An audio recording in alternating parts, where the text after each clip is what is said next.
जिंदगी को एक डेफिनेट पर्पस चाहिए मेरे दोस्त। आपके भटकने का सबसे बड़ा कारण क्या है जानते हैं? आपको खुद ही नहीं पता आप चाहते क्या हैं। आप कहते हैं मुझे अमीर बनना है। ये कोई गोल नहीं है, ये सिर्फ एक खोखली विश है।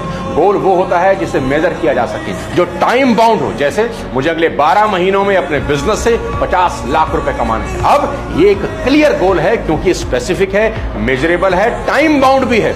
जब तक आपका गोल धुंधला रहेगा ना, आपकी एनर्जी डिस्ट्रैक्टेड ही रहेगी। आप मेहनत तो करोगे पर दिशा नहीं होगी, आप भागोगे पर पहुंचोगे कहीं नहीं। और एक सवाल खुद से पूछिए, मैं वास्तव में जिंदगी से चाहता क्या?